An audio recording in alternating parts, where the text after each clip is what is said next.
Hi, this is Chantal Ashante Hill, and you're listening to Chasing Dreams with Aimee J.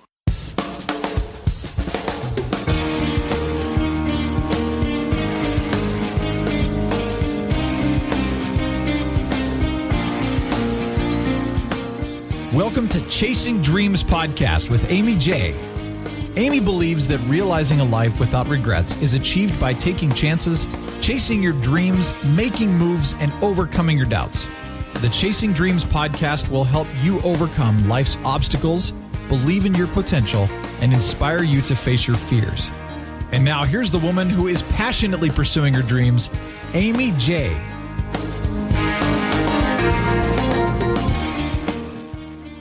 Hey Dream Chasers, this is Aimee J, and thank you so much for tuning into episode 52 of Chasing Dreams.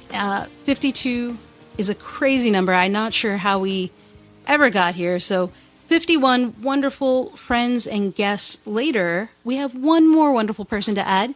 Her name is Chantal Ashante Hill. She is originally from Chicago, Illinois, and she began as a gymnast at 6 years old, but began her formal ballet training at the late age of 17. With the heart and the strength of God, she persevered to get her calling, which she now calls Spiritual Ballerina. Chantal is the spiritual ballerina who dances as God's vessel to glorify God and draw his people closer to the lives they were created to live. She has trained and performed with the Dance Theatre of Harlem, performing the Nutcracker, the Joel Hall Dancers, performing Authentic. She did a performance at the Centre du Dansê Marais in Paris. Hopefully I said that right. And at the Dance Ministry Institute, she did the Nativity, Birth of the King in New York City. She also did the Judah International Dance Theater, where she performed the Symphony in New York City. And, I mean, it's crazy how many places she's been. I mean, I listed them, but, you know, that's a lot of training. And I could go on about this, but Chantal has been featured and interviewed on Trinity Broadcast Network. Since her interview, she is developing a documentary as a spiritual ballerina, and she has taken some time out to come onto this show and talk about what it's like to be a ballerina. And honest to God, Chantal, you are the first ballerina I have ever met. Aww. That is very cool. Welcome to the show. Thank you for having me. Thank you. I'm so excited right now. Woo! Honestly, so I don't know a lot of ballerinas. I'm not from New York City. I'm not from Chicago or any of the metropolitan cities, I guess, that would have, theaters for performances by ballerinas or anything like that. So a friend of mine, who we have a mutual friend, and she, listens to the show. She's a supporter of the show. And she said, hey, Aimee, I have a friend. She's a ballerina, and I really think you should talk to her for the show. And I said, yeah, duh. Why haven't you told me about her before? And here you are. You have a very interesting background. Yes, I do. Now, is this a full-time thing for you, ballerina? Right now, it's not full-time, but I know God will bless me to make it full-time. So, yeah. So you have a day job or something that occupies more of your time, but you somehow are finding time to also do this. Is that kind of the idea? Yes. Okay. So I work with a designer who's very supportive, and so anytime I need to go out of the city to do a performance, it's always like, okay, just let me know when. So I'm so blessed that I get to dance and perform and travel and still design, because I do love to design. I design hats and accessories and different garments. So it's like the best of both worlds for me. Oh, so it's not even like you're doing a job that you dislike. Right. You're enjoying both. Mm-hmm. Yes. That's even better. Yes, it is. So, okay, let me backtrack to the fact that you were 6 years old and a gymnast. Yes. Does that mean that you've been doing gym since you were 6? Yes. I used to tumble around the house all the time. My parents, they put me into gymnastics, and I always had a love for the floor routines because it was so big and I could kind of like do my own thing within the skills.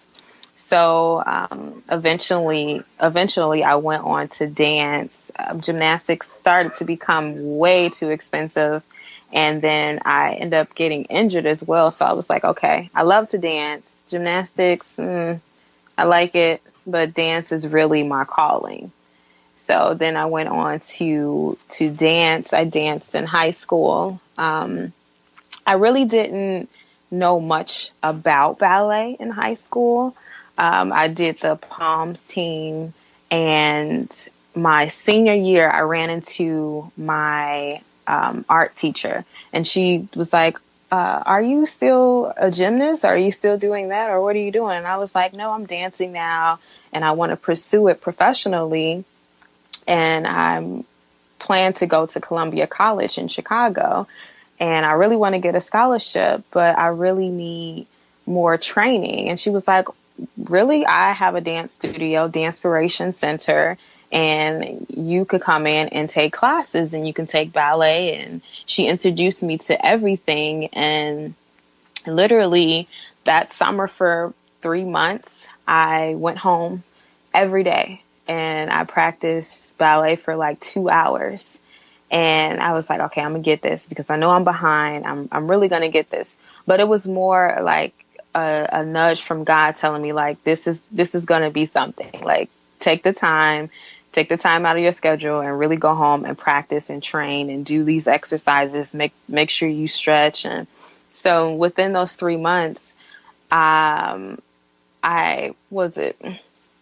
months of the training, and then 3 months later, I was already on point. So in 6 months, I was already on point with all of the training that I did that summer. And it usually takes ballerinas years of training to develop point work. And I did that basically in 6 months. And I had a ballet created for me as well. So, yeah, that my journey as a dancer isn't like many dancers, because most dancers start at 3 years old and they begin with the creative movement. But for me, I basically started ballet at 17, and I'm a professional dancer now. So it shows that when you take out the time and you work hard and you listen to your heart and what God is telling you for your life, you will get there. I mean, that's amazing, because when you say late in life, and you're telling me that people start at the age of 3. Yes. What that also tells me, and hopefully those listening, is even though you miss a cutoff date, it doesn't cut you off. All right, now, come on. So did you know about that 3-year-old thing when you started? I mean, at 17? Yes, I did. And that didn't bother you or stress you out? It kind of did. I had a lot of teachers tell me, "Oh, it's too late. It's too late for you to start." But I just knew that I could do it. Like, something in me was just like, "You can do this. You can do this." I had teachers literally tell me to stop dancing, that I didn't have the body or the facility for it, that I should switch majors. But I was like, but God told me something different. So I'm going to listen to what God said. I'm going to listen to what I know I'm capable of doing. So, I mean, because you had the people saying no, you had age against you. Right. And you didn't really have training officially. I mean, I think the only thing you had going was this teacher who had a conversation with you and said, hey, let's try it. I mean, because you also had, and this is what caught me, you had an injury. And I don't know how bad that injury is. And you're welcome to talk or not talk about it. But when you have an injury, sometimes, especially with athletes or dancers or people who use their body pretty much all the time in their career, don't often come back from it without some kind of, setback. Yes, I tore my MCL, I tore my LHL, and I sprained my ACL. That's just a lot of letters. I know, that can't right? be good. Like, what? I'm not a medical doctor, but that's a lot of letters. That can't be good. No. So I tore all of those things. Had to take like 6 months off, I was literally depressed. I was like, I can't move. I can't do anything. But God gave me that time to meditate on his word and to strengthen me in other areas where I was weak. So it all worked out. It all works out for your good. Yeah, if you don't mind, can I ask a question about that time during your injury after you were recovering and you said you were in depression? Yes. No, go ahead. When I don't dance, when I don't move, I'm further from myself. So some days it's like 3:00 and I'm like, why do I feel like this? And then I think I'm like, oh, I didn't get any time to, I didn't have any time to stretch or to take a ballet class or to just move freely for myself. And as soon as I do that, I feel back to myself. So for me, like, I know that I was created to dance. I was called to this because it's my being. It's like my makeup. When I don't do it, I'm just like, okay, I'm incomplete right now. So I need to stretch. I need to dance. I need to do something with movement right now. And if I don't know what's going to happen. But so you're laid up and you're recovering and you have days like that where you're feeling not like yourself, which is essentially depression, right? Where you're kind of laid up and you're just not motivated to even go back to the way you were. 6 months of that, back to back to back. Do you think that was God encouraging you to push forward, or do you think that's what helped motivate you to move forward? Because, I mean, I can't imagine 6 months being laid up and being able to motivate myself to go back to what I knew, especially when I was injured. So I think it was both, because during that time, I really didn't have a strong spiritual relationship. So during that time, I couldn't dance. So for me, I got into yoga a lot, and I was like, okay, I'm gonna try and stretch this way, other than like physical therapy, but on my own stretching. So now I have like a rhythm of my own kind of like spiritual yoga where I have to stretch every day for at least an hour and 30 minutes. And this is when I meditate.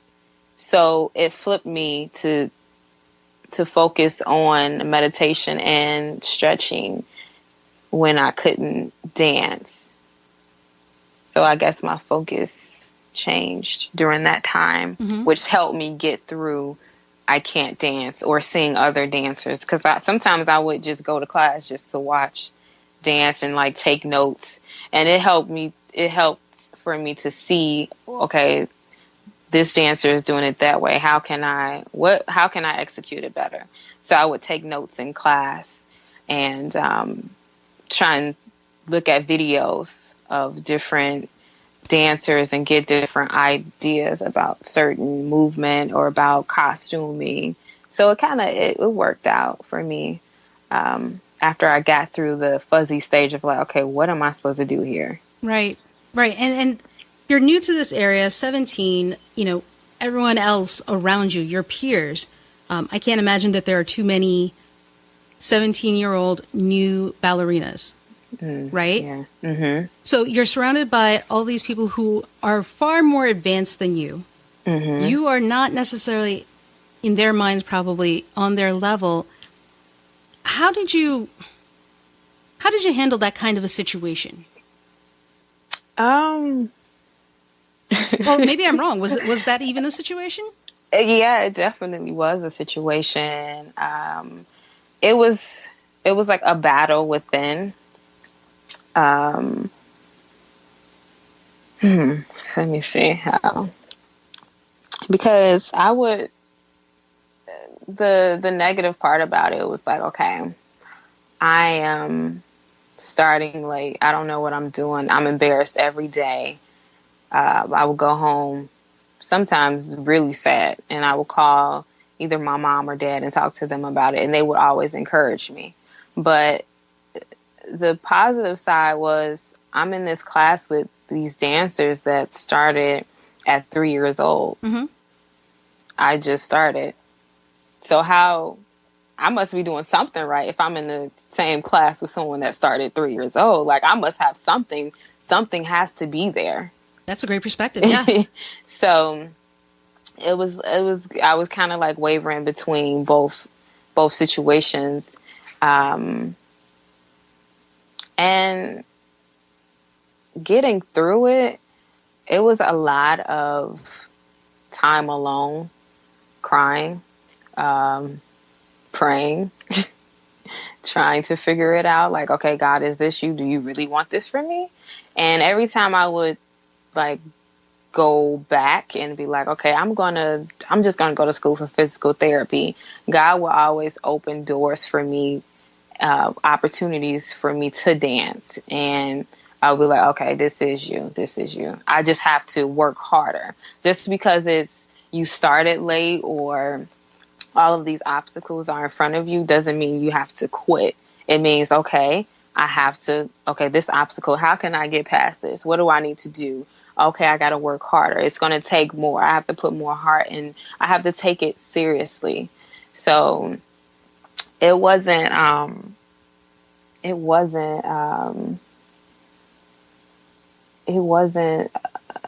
major battle for me starting late. And I guess the follow-up question I have is, did you have a support system? Yes. God sent me so many people. I'm like, thank you, God. Like, right on time. Even my family, I have a big family. I have 4 brothers and a sister. My parents always supportive. Whatever you want to do. And I always wanted to be like, okay, I just want to make my parents proud by going to college and getting this degree, and I'm going to do this. I'm going to get physical therapy. But they were like, what do you want to do? And I was like, I want to dance, but I don't know. And it's always in my heart, dance. Okay. So my parents is just like supportive. You can do whatever you want to do, whatever you love to do, whatever you're passionate about. Church members, people that I work with always encouraging me, like, keep dancing. I gave up and I regret it every day. Keep dancing, keep moving, keep following your purpose and your calling.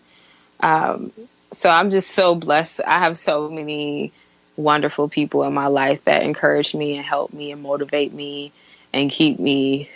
So I'm just like so grateful for that. Oh, absolutely. It's amazing what you can do with a support system. Mm-hmm. I mean, it's not that you can't do it without one, but I truly do believe people go further when they have that amongst them. Yeah. And, I'm not an artist. It's not in my nature necessarily outside of this podcast. I don't have a natural talent to paint or perform like you, right? Mm-hmm. How do you find your performances, your gigs, so to speak? How do you go forward? I mean, you're practicing, you're training, you know how to perform. How do you know where the next step is, where you get out from the practice room to the stage? Well, for me, it was, most of my opportunities have just appeared like out of the blue. But I feel like it's because I stay visible. I have everything prepared so people will know who I am. Because if they don't know who you are, if they don't see you in the light, then they don't know you. And they can't be like, okay, we need a dancer for this, we need a dancer for that. So for me, I'm always active. I'm always like either posting pictures, posting videos of my work so people can see what I do. And just being out there and always taking the time. Sometimes the performances aren't going to be paid, and you're going to have to you're going to just have to do it without getting paid. And those opportunities, you get to network with people, and then it leads you to other avenues and other events. So for me, a lot of things come to me. A lot of people have like, oh, okay, I think I know a dancer or something of that nature. That's how it is for me. I know it's a lot of, in New York, you can go to auditions. I know like Dance NYC, they have auditions every day somewhere. But for me, I don't just go to auditions because that's not the call over my life. Like I know a lot of dancers that it's like, okay, Cats is auditioning. You want to go? Oh, the cruise line. Oh, this, oh, that. And it's like, that's not really what I want to do. So I'm not going to just go to any audition just to get a check. That's not where I am in my life. Like, I don't want to wake up every morning. I'll be dancing, but is it truly the dance that I want to dance? No. So that's why for me, as a spiritual ballerina, I kind of map out what I want to do now that I've danced with companies and I've done that. But for me now as an independent artist, I pick and choose what I want to do and where I want to go with my career. Cause I know God doesn't want me. I know God doesn't want me in a company, or in a cruise line or something of that nature right now. He wants me to be in line with his call. So, yeah. And so you are a Chicago native. Yes. Did you relocate to New York because of the opportunities in for ballerinas, or is there no opportunities in Chicago? What if someone wanted to say, hey, I want to be a ballerina, do they have to go to New York? Is that the thing to do? I would say New York is more, it has more ballet, contemporary ballet companies than Chicago. Initially, I moved to New York because I got accepted into Dance Theatre of Harlem to train there with them. So that was the reason why I moved. But Chicago, they don't really have a lot of contemporary ballet companies. They have probably 2 or 3 known ballet companies: Joffrey Ballet, Ballet Chicago. I can't think of the other names. So they have more. Chicago is more like a jazz, modern city. It's very strong with that. But New York is very diverse, and they have so many different types of companies, and the training. I don't want to say the training is better. You just get more in New York. Okay, and I get that, right? So there are different places that have different, I don't want to say specialties, but are known for some of the things they do. But you have taken your talent and your education and your skills, and you've now become the spiritual ballerina. What was it that made you decide to kind of become this, what's the best word, to envelop this spirit, this persona? That's what I was looking for, persona. Yes. Okay, so I was interviewed on TBN, Trinity Broadcast Network in Chicago. And the night before, I was like, how do I want them to introduce me? Like, what? I don't know what I want them to call me. Should I say, I don't know. I don't want to say a praise dancer. I don't want to say a ballet dancer. I don't want to say just a dancer. I don't know what to say. So I was just sitting there, like literally sitting there. And God was like, spiritual ballerina. And I was like, oh my gosh, spiritual ballerina. It just kind of called to you, huh? Yeah, literally. And that's where it really began. I was dancing with a company and I felt stifled. I felt like I wasn't growing as a being, or I wasn't artistically moved in the way that I wanted to be. So I ended up leaving that company, and I just wanted to move in the way God wanted me to, and I wanted my dancing to change lives and to bring hope and to empower and to direct the focus on the world, but on the life that God has called us to live. And I started doing that, and I started seeing a change in myself and in the people around me. And I wanted to keep inspiring. And I want to break the idea that you can only get by working a 9 to 5, and that's it. So most of my work as a spiritual ballerina, I'm always motivating, inspiring with my posts, and I want people to live the lives they were called to live, and nothing less. I always hear a lot of people like, I'm working this job and I hate it, and it's just, that's not life. Live your passion.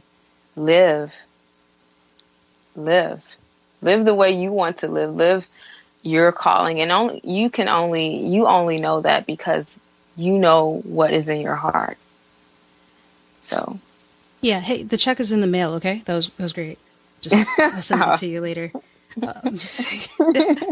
I mean, that's the whole idea behind the show, and I love that you're encouraging that you're living that, which is awesome to see. Now, how long have you been doing ballerina before the Spiritual Ballerina came about? It's been almost 10 years. So your journey, we could say, was 10 years, right? Did you ever think during those 10 years, which one could argue is a long time, right? Especially when you're trying to do something and see progress. As you're doing it, did you ever have moments where you're like, you know what, I'm going to tap out? This is a lot. Yeah. I'm going to tap out. Imagine what time I can get back to myself. My body wouldn't be beaten. I'm going to tap out. Did you ever feel that way? I felt that way, but I knew I wouldn't do it. You know what I'm saying? Like, did you allow yourself to feel that way? Meaning, some people are like hard on themselves when they feel that, but yeah, definitely. I felt that before. I think artists go through that all the time, but it's something bigger. It's bigger than us. When you know that it's not about you, then that's when that thinking, that pattern, that I want to stop, that's when it stops. So, what was the question? Well, I mean, I think you hit it. And we were talking about, do you ever feel like you want to tap out? Oh, okay. Yeah, that was the question. Okay. Right. And so, I mean, you've made it 10 years. Here you are being interviewed on TBN, about to do a documentary, which, by the way, do you know anything about a documentary? Where did that come from? That after TBN, that interview aired, people were like, you need to do a documentary. And even like the producers at TBN, and I was like, oh, okay.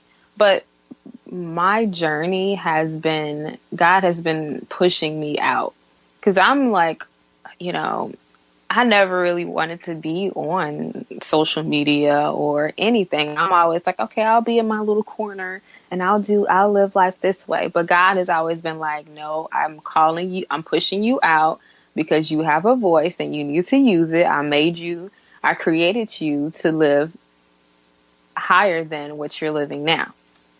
So I'm like, okay, people want me to do this documentary. And then a team literally came together and was like, okay, so we're going to start this documentary. And I'm like, okay, so I got to figure out what I'm going to do, because, this is real. So the documentary will be out, and it'll be out in like 2 weeks. Oh, wow. Wait, seriously? Yeah. That's awesome. Yeah, it'll be out in 2 weeks. Guys, as soon as I get it, the link for the documentary will be on the show notes page. So hang tight. We'll definitely share that as soon as we get it. So you have to tell us. Yes, I definitely will. It's 2 weeks. Wow. That just hit me too. How does that feel? I mean, you're talking about how it just hit you. I mean, you're evolving. It sounds like you're evolving. From listening to the story, it sounds like you're evolving. And you didn't see this documentary coming. And oftentimes when I ask my guests, where do you see the next step? And a lot of them are like, I have no idea. This just kind of happened. Mm-hmm. Do you imagine that as well? Things are just kind of happening, or do you have a decisive step you want, a to-do list of your own that you're kind of just checking off one at a time? I have a to-do list, but my list doesn't match God's list. So some things on there, it's like, okay, that's not going to happen because that's not going to lead you where I want you to go. Mm-hmm. But things, they just happen. I'm just amazed. I never thought that I would have a documentary. I never thought. I recently was on the New York Times I was modeling a hat by Harriet Rosebud, and I was on the cover of the New York Times, and I'm just like, wow. Wait, what? Yeah. And like, I'm in the store getting coffee, and the guy's like, yo, is that you? And I'm like, oh, yeah, that is me. So it's like things are just happening by the grace of God. I'm just so blessed. So blessed. So. And guys, you too can have an amazing journey because, you didn't even see this coming. As I think it's safe to say that you could be seen as a role model for younger people. Has anyone ever approached you about that, about what you've done for them? Yes, a lot. And I'm always so moved by it because I'm living my life in a way that I feel will please God. So it's always a blessing to bless someone else in your doing. And I never thought that I would be this person, have this life. So I'm amazed, but I do get approached by a lot of young women, especially in church, a lot of youth ministries, girl ministries. I talk with a lot of girls and try and encourage them and keep them moving and keep them focused and know that they are loved, that they are beautiful, that they can do anything that they dream. So I speak with a lot of ministries, and then just people that I meet from social media. I always try to encourage and to inspire. And in that, I'm encouraging myself and keeping myself moving forward always. Well, I, for one, can't wait to see what you moving forward is going to be looking like. Because, I mean, the journey you've had, and this has been an amazing conversation. Let me be honest. I've had an amazing time, and I'm actually curious as to what your answer is going to be to our last question, which is, what is something you would recommend to someone who's chasing their dream? I would say take time to get to know yourself. Take time to get to know yourself, your true self, because when you are authentically yourself, when you are authentically your true self, you can move to the places that God created you to live.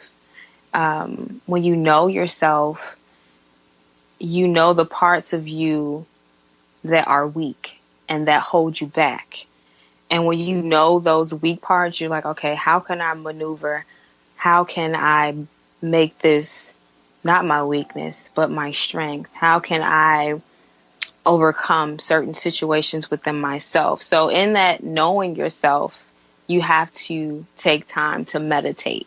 I meditate every day. Meditate and become and align yourself with God's call. Figure out who you really want to be.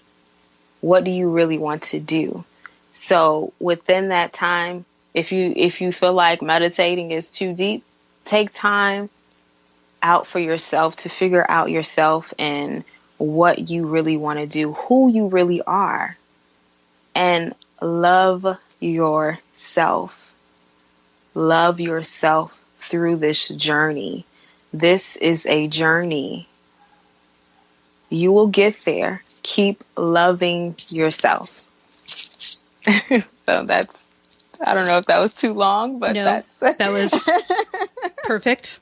Okay. That was awesome. And, I can't thank you enough for coming to the show and sharing your story. It's very inspirational, and your faith and trust in not only God, but, in what you're doing is a testament. And I think I really hope others are inspired, just as I am, with what you're doing. And I look forward to seeing what you guys do. Thank you so much for coming on the show. Thank you so much for having me. Thank you. And that was Chantal Ashante Hill, who has such a wonderful journey that I'm really glad you guys were able to hear it. First time I'm hearing it, and I am inspired by what she has done, what she has overcome, and what she has been through. And I can't wait to see what else she does. And I'm definitely going to be keeping an eye out for the documentary that's going to be released, and probably will be released by the time this episode airs. So definitely check the show notes page for links to the links that she's provided, as well as the links to her documentary, if I can speak, to her documentary. And take our advice to heart, guys. Meditate. Take some time for yourself and think about what you want, what your true self. Okay, so do that and kind of work towards your dreams, guys. We keep talking about it every episode, but it's important. Each dream chaser that we have on here has said something of that nature, that they want you to live and just live, in the words of Chantal. So do that.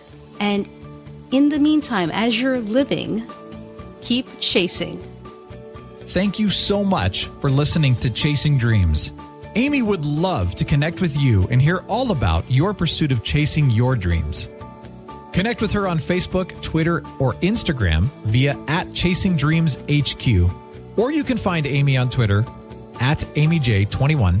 That's AIMEEJ21. Be sure to visit headquarters over at ChasingDreamsHQ.com for more inspiration, motivation, and resources to help with your own dream chase. We hope you'll join Aimee next week, and until then, keep chasing.